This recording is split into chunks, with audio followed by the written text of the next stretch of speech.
They say under a full moon, the ocean hides cities, not lost, just waiting. When the sea woke, it whispered a name, the Moonlit Gate. And I followed the sound. 2 nights after the sea answered, a strange signal appeared. Not from land. Not from any known beacon. The coordinates pointed to a place that doesn't exist on modern charts. Locals call it the Silver Circle. It was an invitation to a secret the ocean had kept for centuries, a location marked only by whispers and folklore. The signal was weak, almost a ghost on the frequency, but its persistence was undeniable. It called to me a digital siren song, promising a world beyond the known. I plotted the course, feeling a mix of excitement and unease. The boat cut through the calm, dark waters, heading towards a point on the map that was nothing but empty sea. Or so I thought. The air grew colder, the silence heavier, as if the ocean itself was holding its breath, waiting for my arrival. I was no longer just chasing a signal. I was answering a call from the deep. Beneath the silver water lies a forgotten city. Towers made of pearl and stone, engraved with symbols of the gate.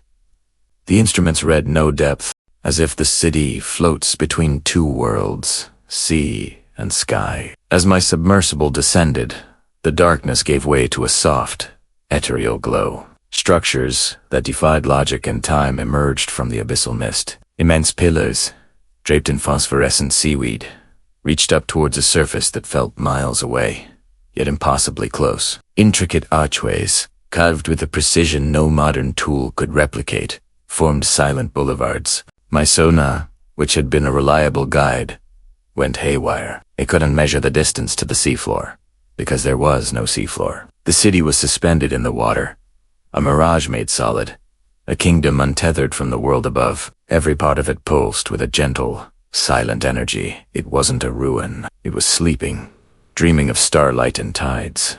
I navigated through its silent streets, a trespasser in a world that shouldn't exist, feeling the weight of ages and the hum of ancient magic all around me. Down there, I wasn't alone. A diver, though no one had come with me. His eyes glowed silver behind the mask. He placed a compass in my hand and vanished. He appeared from the shadows of a colossal monolith, moving with a grace that wasn't human. There was no sound of compressed air, no trail of bubbles that should follow a diver. He was a silent phantom in the deep. As he approached, the water around him seemed to warp slightly, bending the light.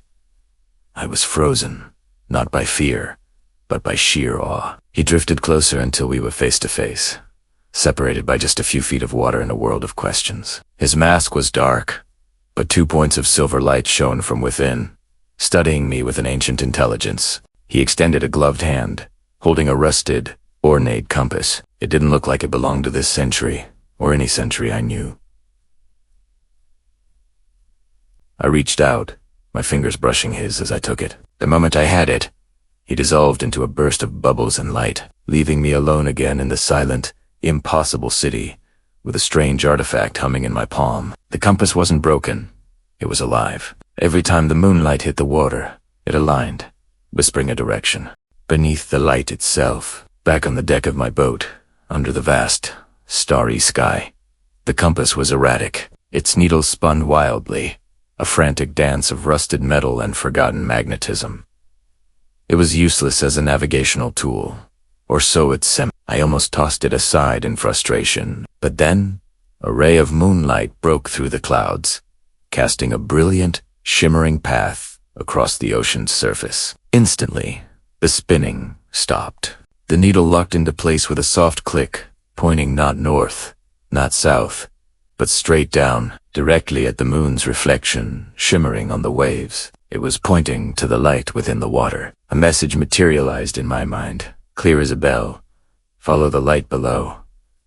The compass wasn't for finding my way on the surface. It was a key, a guide to a path that existed only where light and water met. And there it was, a doorway made of moonlight, pulsing like a heartbeat.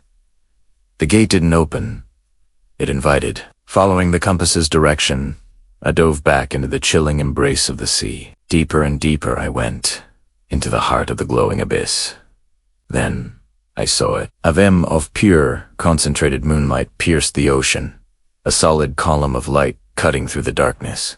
At its base, where it touched the suspended city, a structure of shimmering crystal arches had formed. It was the moonlit gate. It pulsed with a soft, rhythmic light, in time with the faint, thrumming sound that now filled the water, a sound like a colossal, sleeping heart. This wasn't just architecture. It was living energy, a portal between worlds. It beckoned me forward, its gentle glow a silent promise of wonders and truths hidden from the surface world.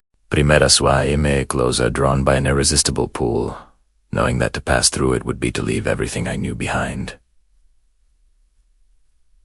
Mara returned. Her voice soft as tide foam. The sea remembers everything, even love. She vanished again, leaving only light. Just as I reached the threshold of the gate, a figure materialized in the shimmering water before me. It was her. Mara. Her form was translucent, woven from sea mist and memory, the red rose she once held, now glowing softly in her spectral hand. Her presence was calming, a familiar echo in this profoundly alien place. Her voice wasn't a sound, but a feeling, a thought that bloomed directly in my mind. She looked at me, then at the pulsing gateway, a sad, knowing smile on her lips. She raised the rose, and as she released it, it didn't float away. It dissolved into 1,000 tiny particles of red light that swirled around me before being drawn into the gate. Her message was clear. Some things, like love, are never truly lost. They just change form, becoming part of the ocean's eternal memory. And with that final, silent farewell, her form faded, leaving only the light and the choice that lay before me. I surfaced again, but the city was gone. Only the reflection of the moon remained, and the hum beneath it. The moment Mara's light faded, a powerful current surged from the gate, pushing me back, away from the threshold. I tumbled through the water, disoriented, fighting my way back towards the surface, breaking through the waves, gasping for air. Primera looked down. The ethereal glow, the impossible city, the moonlit gate, it was all gone. The sea was dark and empty once more. All my instruments read normal. It was as if it had never been there, but I knew it was real. I could still feel the cold touch of the compass, still hear Mara's whispered words in my soul, and as my boat drifted under the enormous, silent moon, I could still feel it, a deep, resonant hum from the abyss, a vibration that told me the city wasn't gone. It was just waiting again. The story isn't over. The sound is still calling. Thank you for joining me on this journey. If you want to see what lies beneath the sky, be sure to follow and subscribe for the next episode.